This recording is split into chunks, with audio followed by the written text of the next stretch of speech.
estrutura aqui. Tem um inteiro e tem um char dentro dele. Certo? Então, depende de um par de valores de que tipos. Você cria a struct com aqueles tipos e coloca aqui o tipo da struct que você criou. Ok, então vou usar essa variável float, valor arredondado, não ficou meio grande, mas para receber o valor de arredonda, que recebe o struct fração, eu vou passar minha variável como parâmetro. E depois vou imprimir o valor arredondado.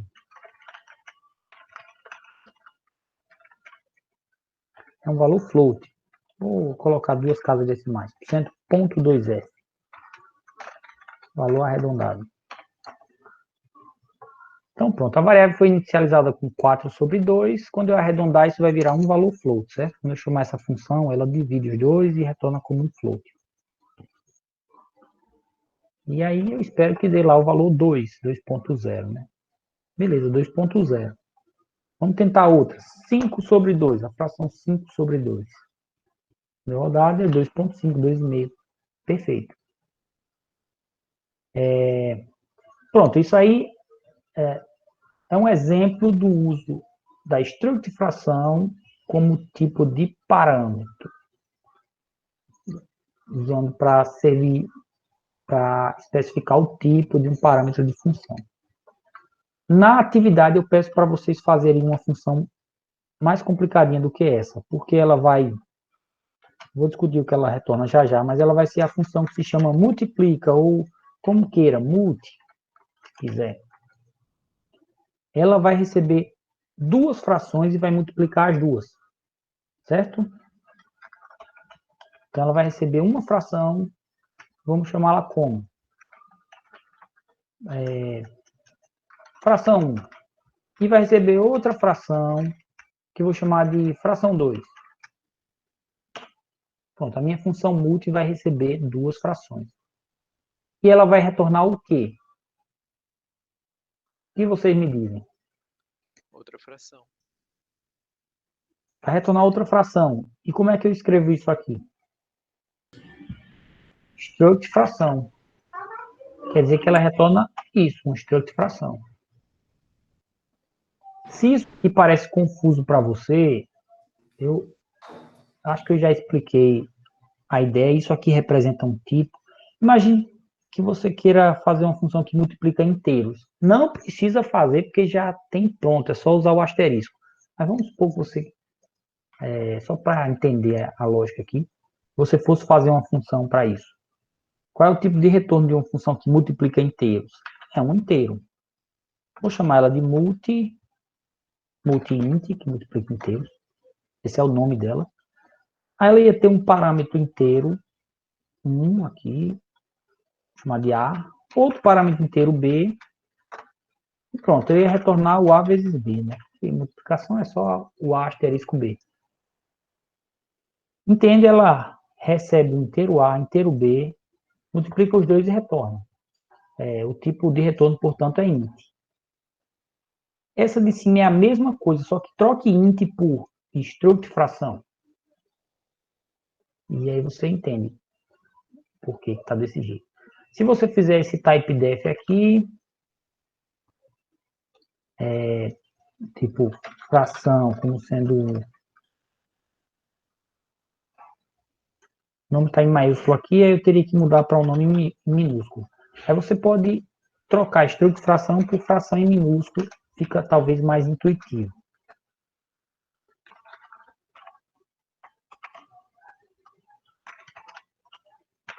Pronto, fração agora representa um novo tipo. E aí eu só preciso usar a palavrinha fração minúscula, porque com type def eu substituo todo esse texto aqui por isso. Aí veja o paralelo que existe entre esse e esse. Onde tem int, agora tem fração. Então, é um tipo dos parâmetros. Posso até chamar de A e B também, para ficar mais igual ainda. Mais parecido ainda, mais análogo. Tipo dos parâmetros é fração. Tipo do retorno da função, fração também. Ok, só que pode gerar ainda alguma dúvida. Como é que eu retorno uma coisa desse tipo fração? Você pode criar uma nova variável, fração resultado, ou então struct, fração em maiúscula, resultado. Depende se eu uso o nome real da struct, aí tem que colocar struct fração, ou se eu uso o nome novo que eu criei com typedef. Mas se já retorna, botar return multi, já vai estar retornando para fração, não? Para struct fração. Não pode fazer isso aqui, porque não existe essa operação na linguagem C, até porque esse tipo de dado é novo, você que criou. Então a linguagem C não oferece nenhuma operação pronta. Só oferece para você acessar um campo, atribuir a esse campo, mas não oferece operações prontas. É por isso que eu pedi para vocês implementarem. E a lógica de fração é meio complicado, né? Você tem que ver soma de frações. Se for do mesmo denominador, aí você mantém o denominador e soma os numeradores. Se for diferente, aí você tira o MMC, que pode usar o produto. Então, você tira o produto dos dois denominadores, divide pelo numerador, pelo denominador 1, multiplica pelo numerador 1. Depois pega esse produto, divide pelo denominador 2, multiplica pelo numerador 2. Então existe uma lógicazinha, você vai ter que implementar essa lógicazinha aqui no código.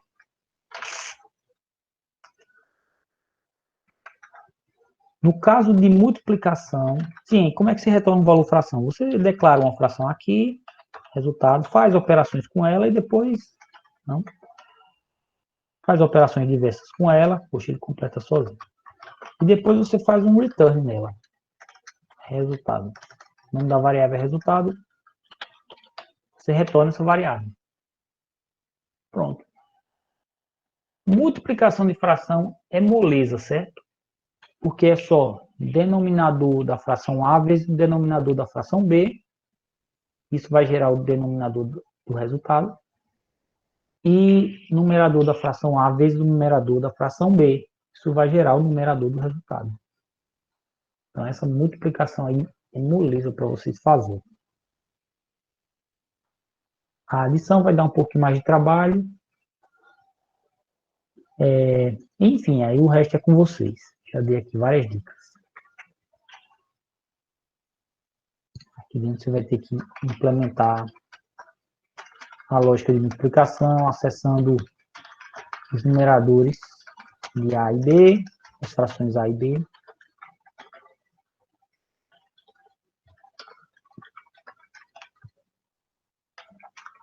E os denominadores.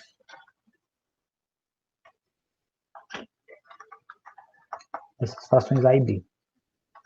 Alguma pergunta, gente? Professor, eu tenho uma dúvida, como já passando disso aí, para eu chamar corretamente na função main, eu estou com dúvida nisso. Certo, certo. Perfeito. Aqui a lógica não está implementada, mas a função já está declarada, já funciona, beleza. Certo? Se eu usar o typedef, eu posso trocar tudo isso por fração em minúsculo, né? Então, eu vou trocar aqui. Você pode declarar suas frações que você quer operar com elas. Digamos, fração 1, fração 2. E uma delas eu quero guardar o resultado da multiplicação. O resultado da multiplicação recebe o nome de produto. Vou tirar esse código aqui, vou alterar aqui. Mas eu vou desativar esse código, certo? Que arredonda o valor. Vou inicializar uma fração 1 com 1 sobre 2 e a outra com 2 sobre 1. Se você multiplicar isso, deve dar 2 sobre 2, certo? Apesar que aqui não está implementado, não vai funcionar, mas quando você for testar, você vai querer testar exemplos como este aqui. Quero multiplicar a fração 1 pela fração 2 e quero guardar nessa variável produto. Então, tenho que declarar ela do tipo fração, porque multiplicação vai retornar o tipo fração. E aí eu posso atribuir a ela o resultado dessa multiplicação, multi, passando fração 1 e fração 2 como parâmetros aqui. Igual que você faria com valores inteiros, ou você passa como parâmetro para uma função. Aí ele vai nesse ponto aqui do código. Isso é uma função que retorna valor. Tem que ver o vídeo também de função que retorna valor. Ele vai chamar a função, aí ele interrompe aqui a main e vem para essa função. Faz toda a operação, retorna um resultado. Esse resultado volta para cá e é usado aqui. No lugar onde tinha a chamada de função, eu uso o resultado para fazer a atribuição. Então, o resultado que foi retornado aqui vai ser atribuído à variável produto. Então, a variável produto vai ser uma fração com numerador e denominador, vai ser exatamente com essa estrutura aqui. E aí eu vou poder acessar o numerador e denominador dela e mostrar o resultado. Não existe printf, era outra coisa que eu queria dizer, para fração. Não existe um printf, sei lá, para fração não, desculpa, para struct. Não existe. Então você tem que imprimir campo a campo, cada um dos campos da fração. Eu declarei como float, né? Então, vou colocar aqui 2 casas decimais. %.2f barra %.2f.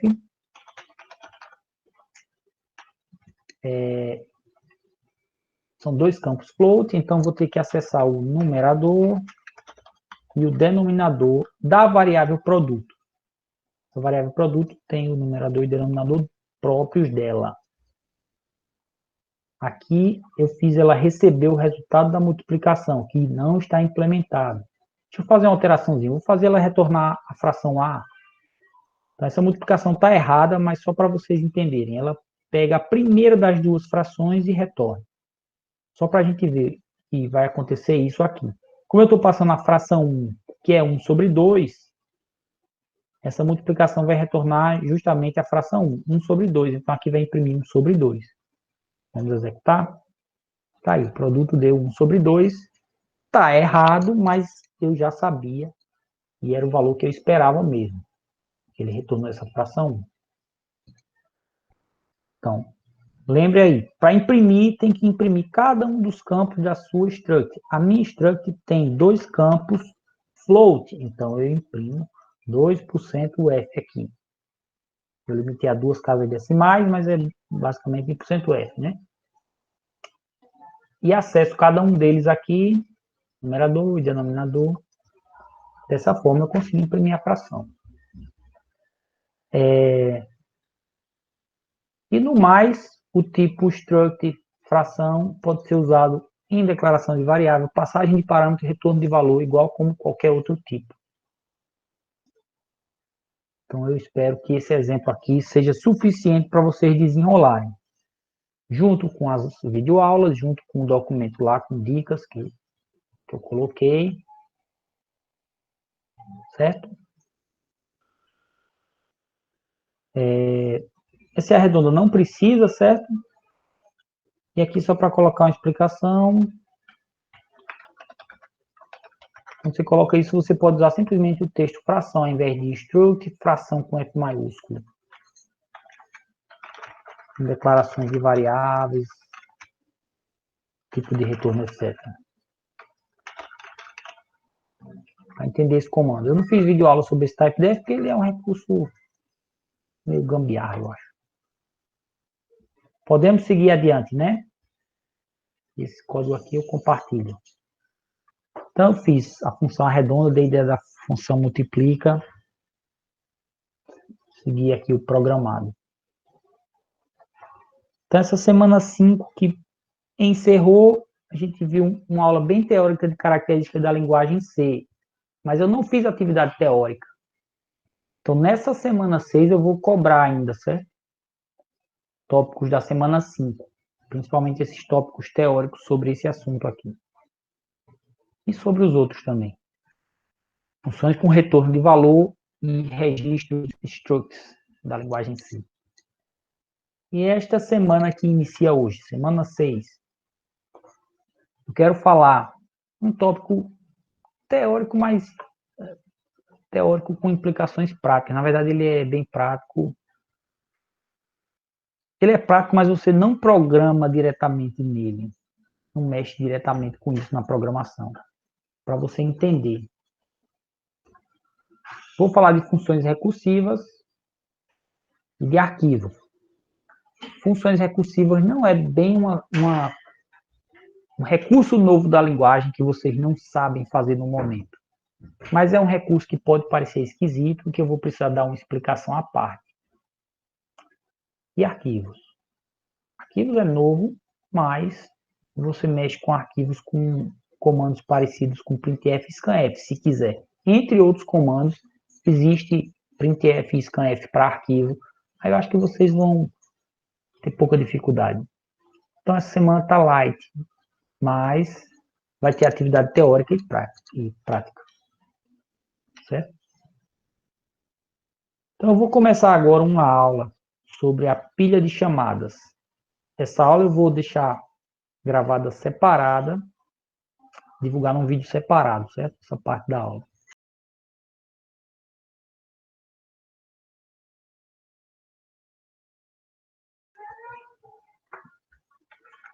Exemplo de recursão, chamada recursiva. Recursão é um recurso que existe na matemática, em que algum conceito é definido em parte usando o próprio conceito. Tipo assim, para calcular o valor dessa função matemática, estou dizendo. Quando eu dou a entrada 5. Primeiro você calcula o valor dessa mesma função com a entrada 4 e depois multiplica por 2, digamos. Então, poxa, para definir o valor da função f de 5, eu preciso usar o f de 4. Ou seja, para definir um valor de f, eu preciso de f também. Então, isso existe na matemática e existe na programação. As bases da computação são matemática. Alguma coisa aqui está muito lenta, não deu certo. Tá bom, já que não quer criar, vou usar esse aqui.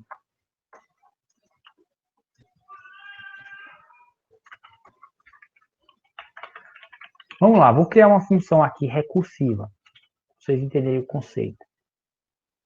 Se eu quiser, por exemplo,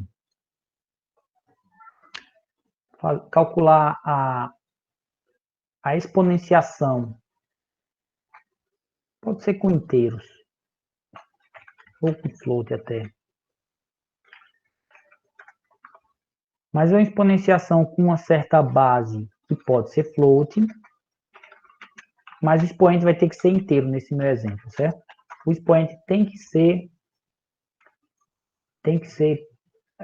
não negativo, tem que ser positivo ou zero.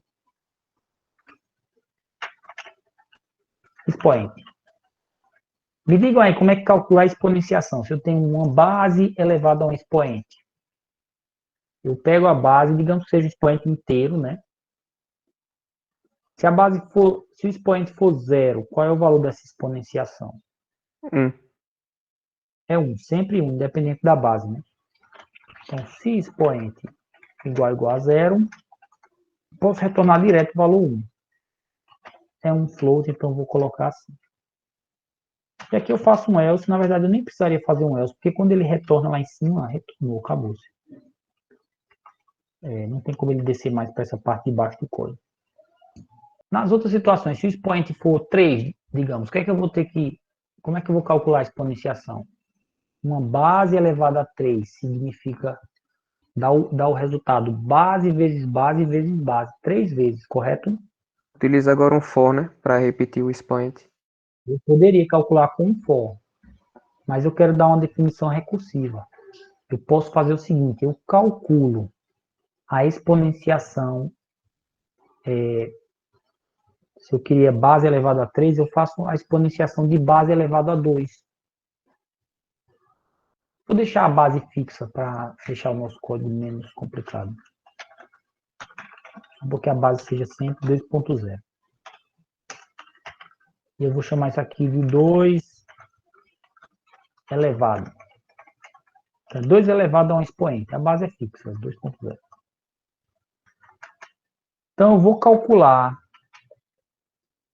2 elevado ao expoente anterior,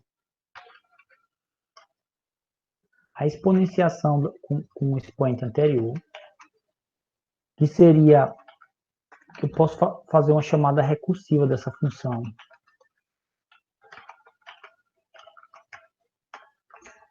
E depois multiplicar isso por 2. Levando não, elevado. Entendeu?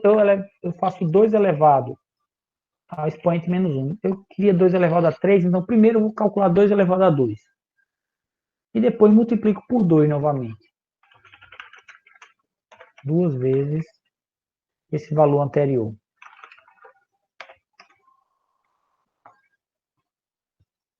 Entenderam? Ficou confuso. Por exemplo, 2 elevado a 5 é a mesma coisa que 2 vezes o 2 elevado a 4. Então, eu calculo 2 elevado a 4 fazendo uma chamada recursiva aqui, ó. Para depois multiplicar por 2 só mais uma vez. Não precisa dessa variável não, porque eu coloquei o 2 aqui. O que está acontecendo aqui? A função 2 elevado está sendo chamada ela mesma, mas para um parâmetro diferente. Isso causa algum conflito com as variáveis? Não, porque quando eu chamo de novo a função, ele cria um novo quadro na pilha de execução, uma nova cópia dessas variáveis. Então, eu vou ter um quadro da chamada dessa função com o valor 5, digamos, aí aqui eu passo 5 menos 1, 4. Eu vou ter outro quadro em que eu chamei 2 elevado com o valor 5 menos 1, que é 4. Então, aqui na main, eu vou fazer alguns testes.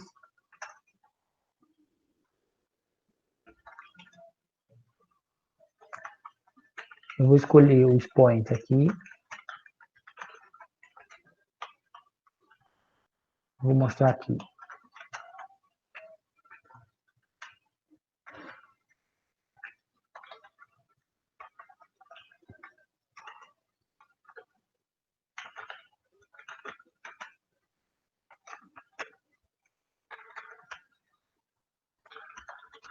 O resultado vai ser a chamada da função 2 elevado ao expoente que eu escolhi.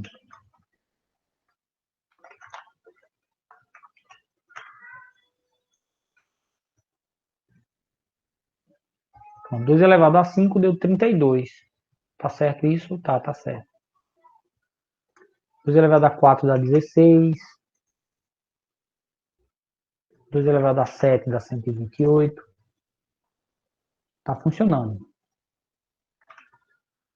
Mas o que acontece quando eu chamo 2 elevado passando o expoente? Ele entra aqui recebendo o valor... O 7 é um valor muito grande. Vou colocar o valor 3. Talvez seja grande também. Ele entra aqui recebendo o valor 2. Vamos fazer um printf que mostre que 2 elevado é a função 2 elevado recebendo o valor 2. Recebendo o valor %d barra n expoente.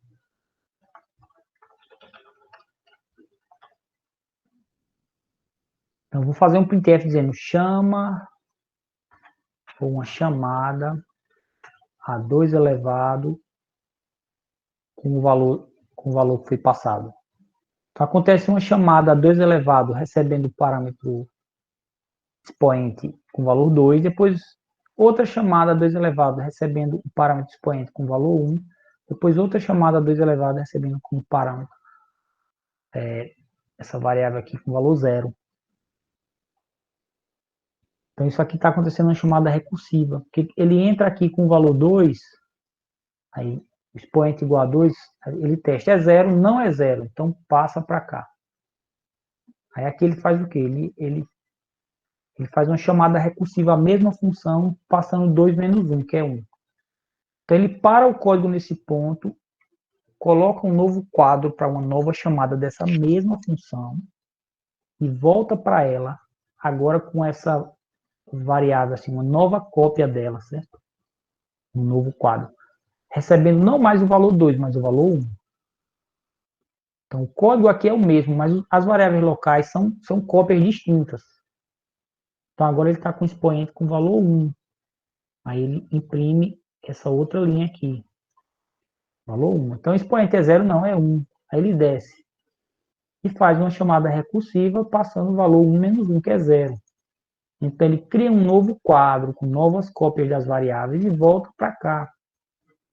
Agora vai estar com o valor 0 e ele vai imprimir essa linha aqui.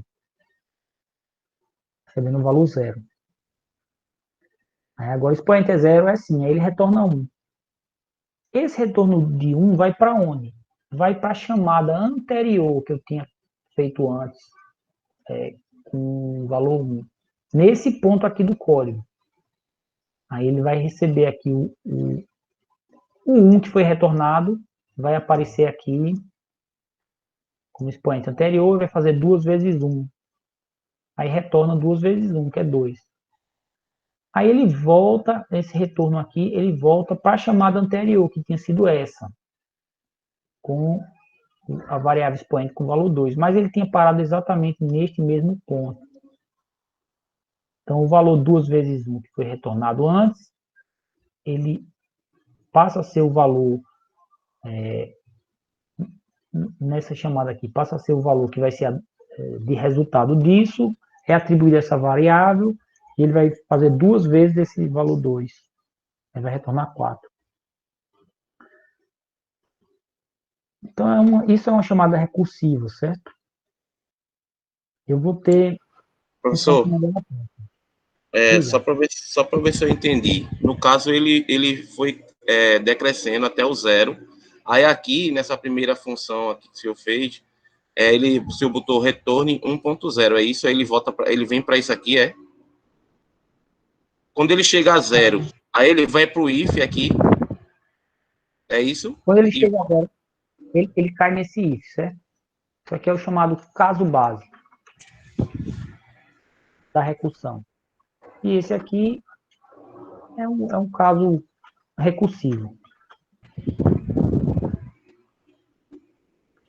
A primeira chamada que eu fiz a essa função foi com o expoente 2, certo? Deixa eu colocar o valor direto aqui. Tá? Na primeira chamada, veja, cada chamada da função, entenda como se fosse tudo com cópia nova, com versões novas dessas variáveis. Então, quando eu chamo essa função, é porque o nome dela causa uma confusão, né? 2 elevado, recebendo o valor 2, fica meio complicado. Assim, vou chamar ela de exponenciação, não. Olha lá, exponenciação.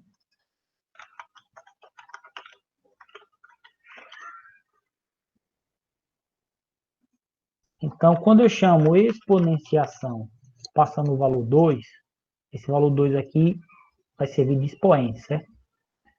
Entra aqui em exponenciação, com esse expoente tendo o valor 2. Então, nessa primeira execução, ele não cai no if, porque o expoente tem valor 2. Aí ele cai aqui numa chamada recursiva da função, passando o expoente menos 1.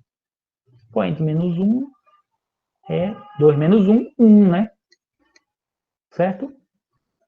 Então, vai começar agora uma nova chamada dessa mesma função, mas essa chamada é uma cópia, está tudo copiado, valores copiados. E aquela chamada anterior ficou interrompida lá. Eu tenho uma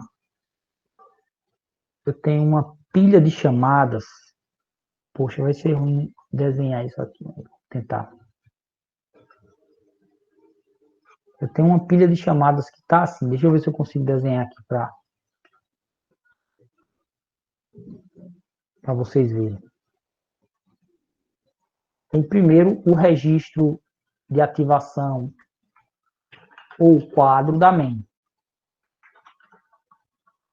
Depois eu fiz uma chamada para aquela função exponenciação, passando o valor 2. Aí tem o registro de chamada dessa função. Essa chamada de função. Dentro dela, eu chamei a própria função, só que passando o parâmetro 1. Aí abri um novo registro, um novo quadro dentro da pilha de chamadas. E depois, dentro dela, eu vou fazer uma nova chamada passando 0. Aí abri um novo quadro. Cada quadro desse guarda as informações de uma chamada de função. Mesmo que seja a mesma função, mas elas têm quadros distintos. Isso quer dizer que elas têm variáveis com valores distintos, em posições distintas da memória. Elas podem estar paradas em diferentes pontos do código. E realmente, a primeira chamada está parada aqui, a segunda chamada dessa função com valor 1 está parada aqui, a terceira chamada pode estar em execução com valor 0 e parar nesse ponto. Mas na verdade aqui é o retorno, né? Então cada uma delas vai ter uma posição diferente que ela está executando e valores diferentes das variáveis. Certo? Eu não sei se esse foi o melhor exemplo para ser primeiro exemplo. O professor, De função recursiva. Porque função recursiva dá um pouco de nó na cabeça, mas entenda isso. deu um nó por causa que eu me confundi um pouco com a estrutura de repetição, por causa que fica diminuindo um a cada chamada. Eu estou decrementando um. Pego o mesmo argumento e decremento um. Sim, sim. Aí, tipo, eu coloco exponenciação com parâmetro 5. Aí chama a primeira função. Não, a primeira função não. Chama a segunda. Nessa aí ele diminui menos 1. Aí chamou a outra função lá. Porém, nessa aqui, aí ele verifica se está igual a 0. Se não está igual a 0, ele volta 2 vezes. Deveria voltar 2 vezes 2. Mas aí ele não voltaria 2 vezes 4, porque diminuiu ali. Eu não entendi bem sua É porque eu tô com meio situação. na cabeça um nó por causa da estrutura de repetição. Tipo, pra ficar voltando 2 vezes 2 vezes 2 vezes 2 até o número que ia acabar. Não sei se o senhor tá entendendo o que eu tô querendo dizer. Mais ou menos. Deixa eu ver se isso aqui não está, talvez, causando mais confusão do que ajudando, essa variável aqui. É só isso, essa função. Ela é uma função muito simples. Então, imagine aqui que você chamou... Deixa eu escrever aqui um texto, certo? Você chamou exponenciação passando o valor 5. Esse caso é o caso 0? Não. Então, ele vai mandar calcular 2 vezes a exponenciação do valor 4. Mas, espera aí, exponenciação do valor 4 é quanto? Aí começa uma nova chamada para calcular isso. A exponenciação do valor 4 é 2 vezes a exponenciação do valor 3. Exponenciação do valor 3, mas a exponenciação do valor 3 é quanto? A exponenciação do valor 3 é 2 vezes a exponenciação do valor 2. Exponenciação do valor 2, não sei calcular direto. Exponenciação do valor... Então ele vai, assim, recursivamente fazendo esse cálculo, sempre calculando um anterior, mas esse um anterior é porque eu passei expoente menos 1. Sim, sim, agora eu entendi. Aí quando der 1, aí vai ser 0. Aí 2 elevado a 0 daria... Ficou meio longo, mas é 2 vezes a exponenciação passando o valor 0. Ok, exponenciação passando o valor 0 é quanto? É esse, finalmente, eu sei calcular direto. É o caso básico. Pronto. Agora eu Mas entendi. passando o expoente 0, retorne 1. Acabou-se. Então... Eu só tava com a dúvida nessa exponenciação, nessa função aí, nesse parâmetro, porque eu pensava que ele voltava um número em si do expoente, tipo 4, 3, mas não, ele volta outra função. É outra chamada dessa mesma função. Vou chamar esse expoente só de E, para os nomes não confundirem aí. Aí, vê só.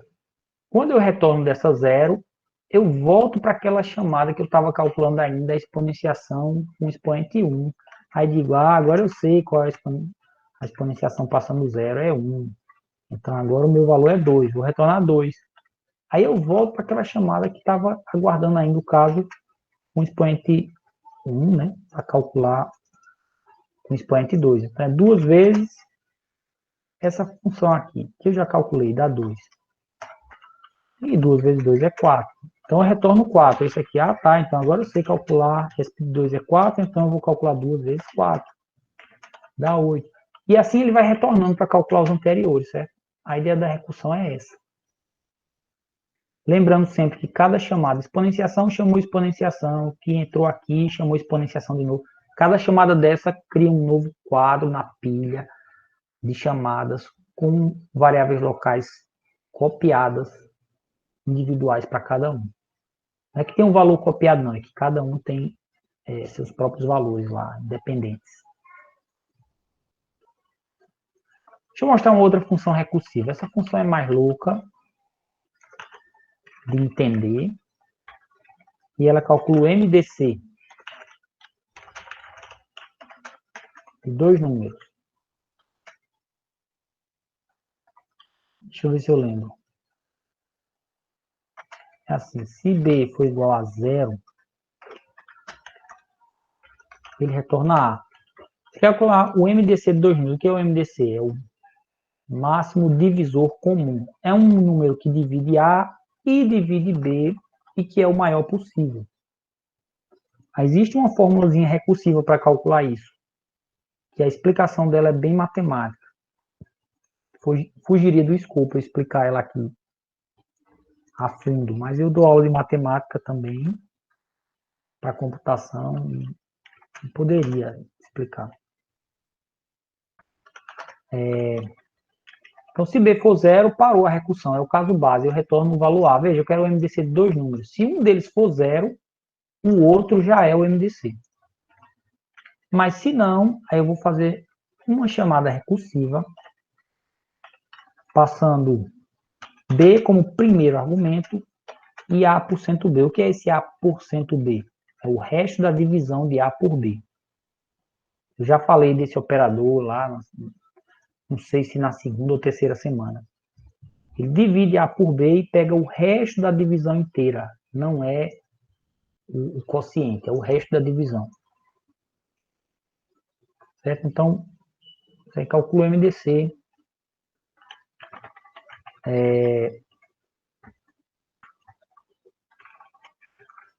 E aí eu vou mostrar aqui alguns resultados que a gente consiga fazer de cabeça aí. 2 números A e B que a gente saiba fazer o MDC facilmente. Por exemplo, 5 e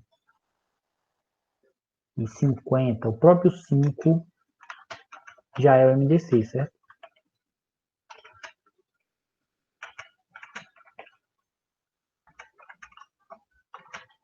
Então, vou imprimir A e B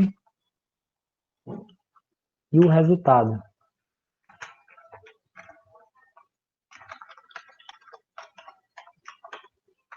Qual o resultado? Eu faço uma chamada a MDC passando A e B. Ok? Estou chamando aqui a função. Foi o erro que deu aqui. A redefinição, porque eu já chamei outra de resultado ali. Então, faço uma chamada à função MDC passando A e B, 5 e 50 nesse caso. Aí vai cair numa função MDC que chama a própria MDC. Se a gente executar, deixa eu ver se eu fiz certo. Não, esse monte de texto aqui não é código C. Vamos tirar essa parte de exponenciação. O MDC de 5,50 deu 5. Perfeito. Agora outro que a gente seja mais complicado. 784 e, sei lá, 232. O MDC, o máximo divisor comum é 8. Então tá, ele está calculando. Agora ele faz chamadas recursivas Vamos imprimir para a gente ver as chamadas que ele faz. Certo? Quando ele está calculando o MDC. Ele vai chamar MDC com %D, que são os dois parâmetros A e B. Vou mandar ele imprimir aqui. Chamada A, MDC. Olha só. Eu mandei calcular esse valor, certo? Aí foi a primeira chamada. Mas quando ele estava calculando esse valor, ele chamou a função MDC para esses outros dois valores. Isso acontece aqui, ó. Isso é a chamada recursiva. Como o B não era 0, ele teve que fazer essa chamada recursiva.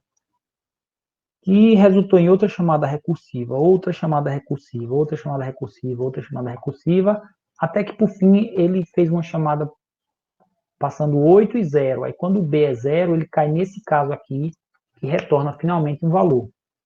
E esse valor é retornado sucessivamente pelas outras chamadas, até que cai de volta na main. Vai desempilhando as chamadas, e volta para a main. E aí chega aqui exatamente o valor 8. Nesse caso, ele não altera. O valor que retorna uma chamada, a outra também retorna o mesmo valor. Aqui eu estava alterando. Fazia uma chamada com expoente 1 a menos e depois multiplicava por 2. Então, isso é a recursão, uma função que chama ela própria. O conceito é esse. A lógica dessa função, a explicação é matemática, eu não entrei em detalhes, mas entenda que é uma função que chama ela própria. E quando uma função chama ela própria, essa nova chamada tem valores diferentes para suas variáveis. Então, o A e B de uma chamada aqui é 232,88. Mas quando eu fiz uma nova chamada para a mesma função, tem outros valores para A e B, ó, diferentes, que não alteraram esses anteriores. Aí eu fiz uma nova chamada para MDC, tem outros valores para A e B, eu estou imprimindo A e B, que não alteraram os anteriores. Aí quando ele retorna, quando ele vai terminando e vai retornando, ele retorna para a função anterior com os valores que ela tinha antes. A nova função não mexeu nas variáveis da chamada anterior, da mesma função. Então, esse é o conceito de recursão. Dá um pouquinho de nó na cabeça da primeira vez que vocês veem, mas não tem nenhum recurso novo da linguagem, não. O que tem aqui é função que retorna valor, chamada de função. Tudo isso vocês já viram. Você pode fazer recursão também sem retornar valor, certo? Mas aí eu não tenho um exemplo simples para dar que seja interessante, não. Mas entenderam aí? Estou achando vocês muito calados. Então posso perguntar assim, deu um nó na cabeça, foi? O senhor não quer dar um exemplo complicado, não, pessoal, para a gente poder testar? Esses foram muito simples, foi? Faz um Fibonaccizinho aí. Fibonacci, é. Porque a Fibonacci, a definição dela já é recursiva, né? Deixa eu ver que horas são, para ver quanto tempo eu tenho. Eu posso fazer um Fibonacci com explicação longa ou com explicação curta. Fica aqueles passeios com emoção ou sem emoção. Com emoção, é claro. Emoção. Então, para fazer uma explicação longa, deixa eu ver se eu dou uma sorte de achar aqui uma figura na internet.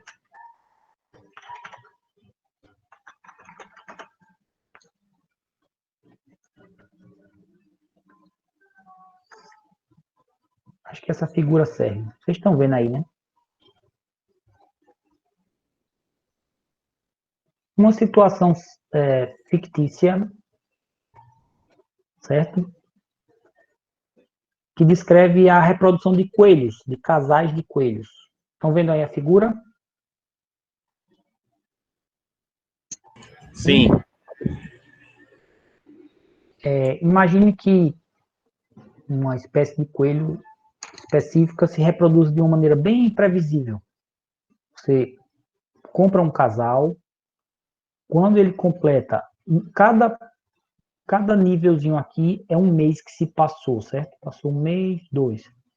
Quando passa um mês, ele ainda não teve filhote. Mas depois de 2 meses, você comprou esse casal novinho, recém-nascido, digamos.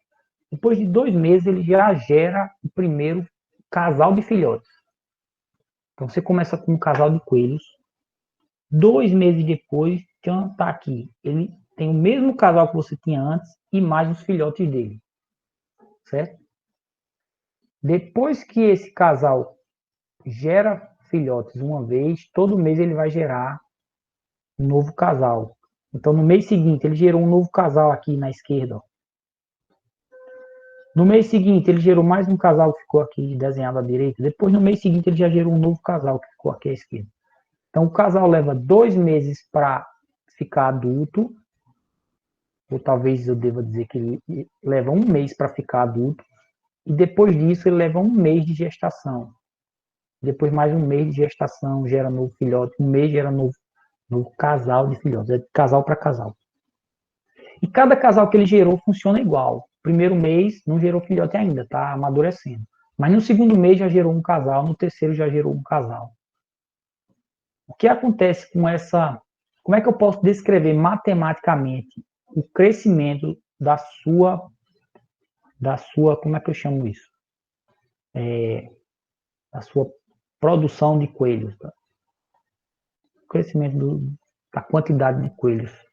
De casais de coelhos que você tem. No primeiro mês você tinha um, no segundo mês, no mês 0, digamos assim, você tinha um. No mês 1 você tinha um casal também. No mês seguinte, este casal já deu filhotes. No mês seguinte, o casal anterior, que já estava maduro aqui, deu filhote. E você manteve os mesmos que já tinha antes. Então, entenda esse ponto aqui assim, ó. De onde vem essa quantidade de 3? São os 2 casais que eu já tinha antes, e mais o casal maduro daqui, que gerou mais um filhote. Então, isso aqui é a soma dos 2 valores anteriores. Certo? E aqui no mês seguinte, esses 3 casais não morreram, eu ainda tenho os 3, e mais um novo casal para cada um desses 2 aqui, que eu tinha 2 meses atrás, porque esses são os 2 que eu tenho certeza que já estão adultos aqui.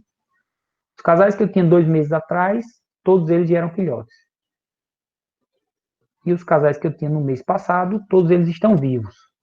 Então, eu somo os casais que eu tinha no mês passado, mais os novos filhotes que são da mesma quantidade dos casais que eu tenho adultos, que são os casais de 2 meses atrás.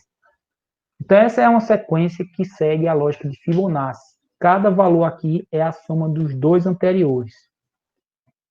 Aqui, o próximo valor vai ser a soma dos 2 anteriores. Se você não entendeu bem a lógica, por que isso, mas só observe que o 8 é a soma dos 2 anteriores, 5 mais 3. O 5 é a soma dos 2 anteriores, 3 mais 2. O 3 é a soma dos 2 anteriores, 2 mais 1. O 2 é a soma dos 2 anteriores, 1 mais 1. Isso é uma sequência de Fibonacci. Certo? Então, como é que eu implemento essa sequência de Fibonacci? Digamos que eu queira a quantidade de coelhos, né? Então, eu vou chamar aqui de mês. A cada mês. Se eu tiver no mês 0, quando eu comecei, ou no mês 1, vai ter variação. Assim, tem sequência de Fibonacci que eles consideram 1 ou 2. Tem sequência que o pessoal considera que começa com valor 0. São pequenas variações, mas faz pouca diferença isso. No mês 0 e no mês 1, o que acontece aqui? No primeiro mês, quando eu comecei, e um mês depois, vou chamar isso de mês 0 e isso de mês 1, eu tinha só um casal. Então, a função de Fibonacci, que diz a quantidade de casais que eu tenho, se for mês 0 ou mês 1, ela vai retornar 1. Só tinha um casal de coelho. E nos outros casos? É um else aqui, mas não preciso colocar else, porque se já caiu aqui, já retornou. Nos outros, eu vou ter quantidade de coelhos descrita da seguinte forma.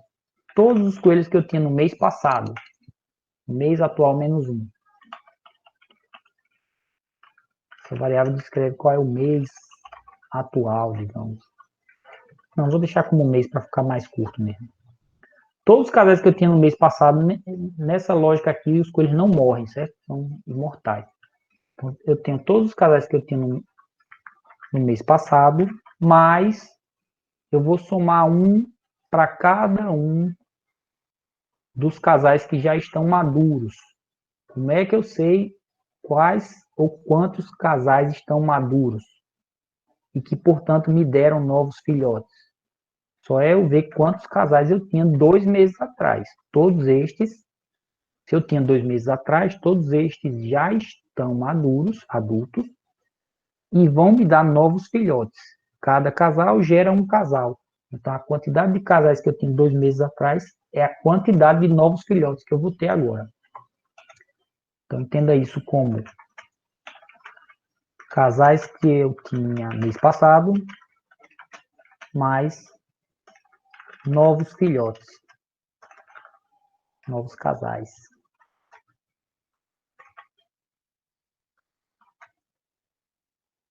Porque os novos casais vão ser quantos? A mesma quantidade de filhotes ou de coelhos maduros que eu tenho. Ou seja, a mesma quantidade de coelhos que eu tinha 2 meses atrás.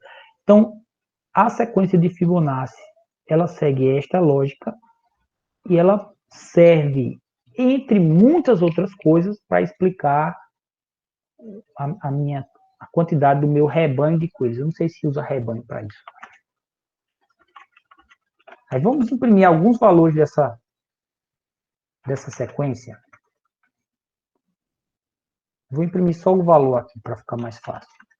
E vou passar direto a chamada da função. Espero que vocês não estranhem isso. Eu posso passar uma chamada de função para o printf. Ele calcula e... Eu quero saber os casais que eu tinha no mês 1.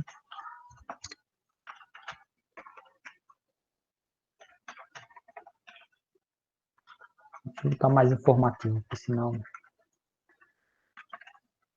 No mês 1, eu tinha Fibonacci de 1. No mês 2, eu tinha Fibonacci de 2 casais. Etc. No mês 10,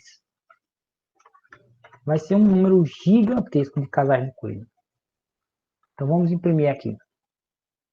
Faltou barra N.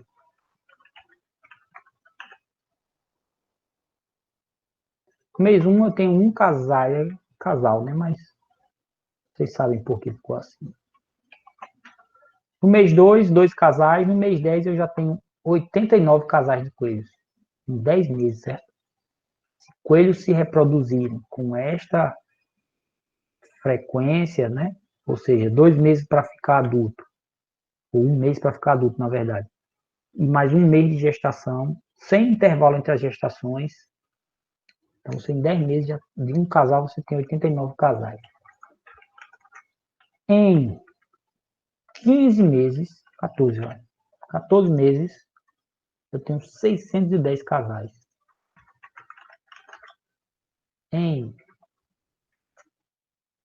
Esse número cresce muito rápido, eu estou com medo de colocar um valor alto demais aqui. Mas vamos colocar 20. Em 20 meses, 10.946 casais. Uau! Certo? Mas o ponto aqui é, isso é uma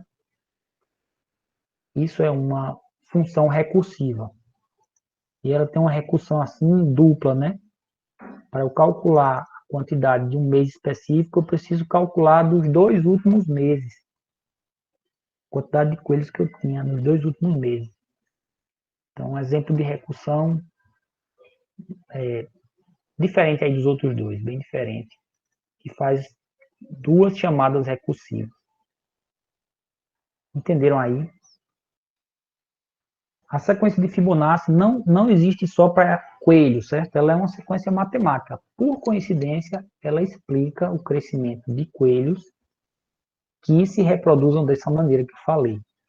Mas se você procurar, eu acho que até no Netflix tinha um documentário falando sobre várias aplicações da sequência de Fibonacci. ou dos números de Fibonacci.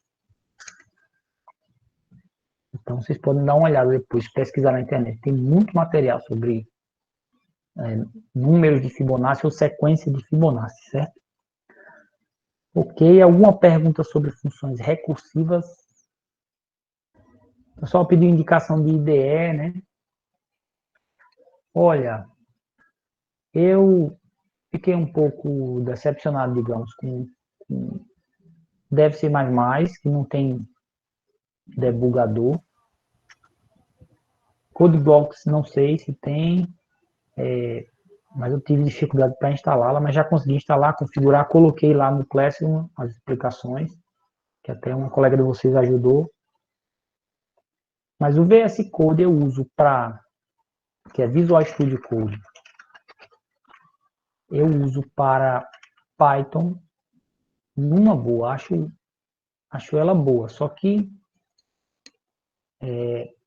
ela é menos, como eu diria, as configurações nela podem ser um pouco mais escondidas. Tem muito recurso, aí eles fizeram um sistema lá bem esquisito de configuração. Professor, uma dúvida.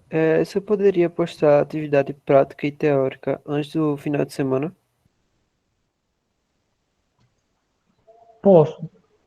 Eu posso tentar postar antes do material de aula, então, que eu vou ter A que gente gravar a aula e aproveita aí. mais a quinta e a sexta continua, tipo, pegar a quinta e a sexta e começar a fazer os projetos. Certo.